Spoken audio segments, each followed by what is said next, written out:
So hello everybody and welcome to part 2 of Joe Derrane's Coalminer's Reel. Sorry it's taken me such a long time to get this up, and I would like to say a big thank you to Martin in Australia for prodding me to get on with the project. Thanks Martin. Now, before we look at the melody for the second part and the basses that go with it, let's just recap what we did in the first part. If you haven't watched the first part and haven't learned the first part, I suggest you go and do that now. The link is down below. But as a recap, we played a constant bass chord accompaniment through the entire tune, and the same pattern worked for the entire tune because of its riffy nature. And it was 2 pushes, 2 pulls like this. There was D bass and D chord, A bass and G chord. And that works something like this.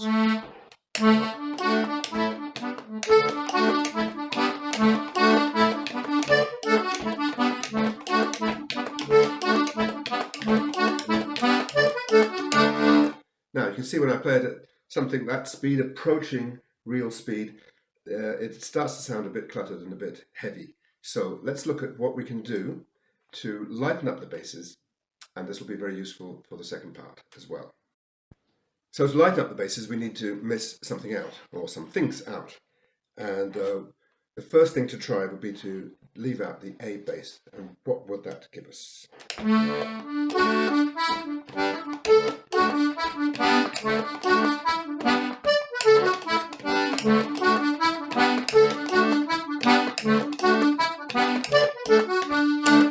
It's already quite a bit lighter. We could also try only playing the D bass every second bar, or every second time.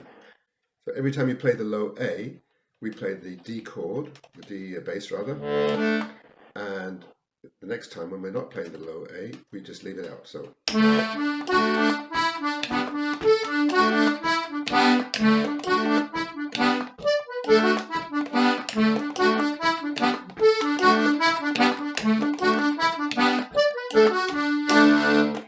that worked quite well, I think. And you could even leave the D bass out more than that and hardly use it at all.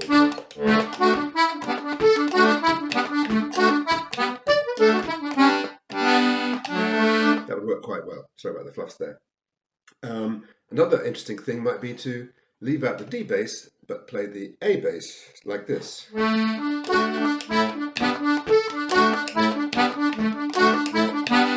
So you're getting a kind of syncopated effect.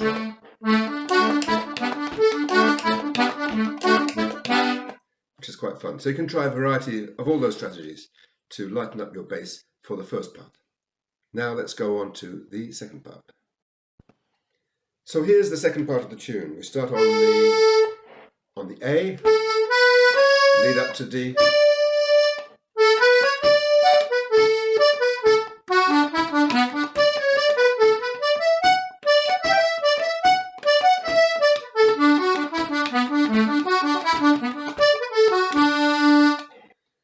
so it's fairly simple. Let me play it for you slowly. There's a lead in. A lot of the time I actually just start on the first beat, but let's play the lead in here.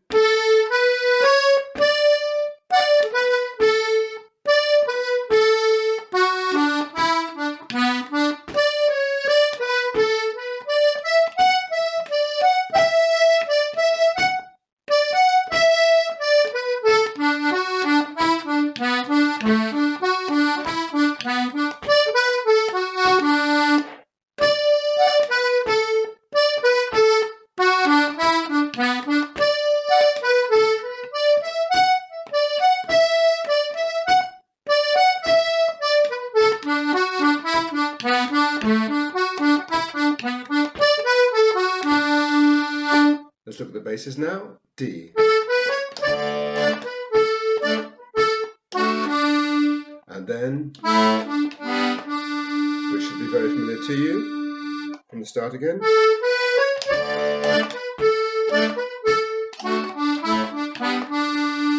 Carrying on. Big A chord there.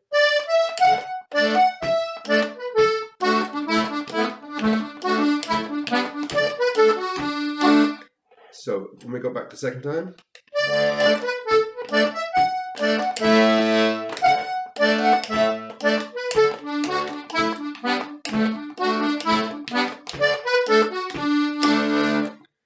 and there you have the whole thing. So there's just, at the beginning, there's a few,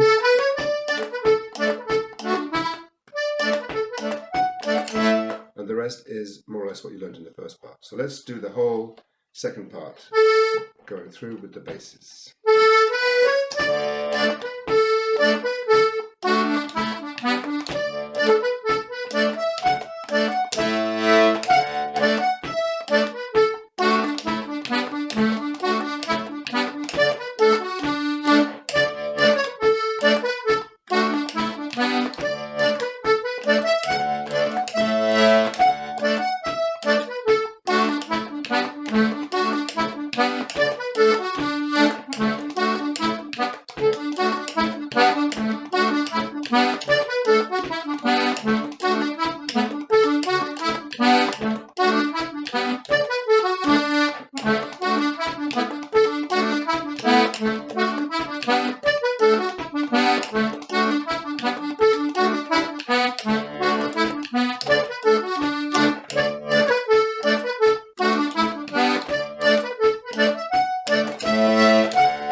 So I hope you can make head or tail of that. Sorry if it was a little bit of a hasty presentation, but there we have it. You should be able to put that together and have a lot of fun with that great reel that suits the C-sharp G box and the fiddle very well. So if you can find a fiddle player to play with you, you're bound to have fun. Thanks, and see you next time.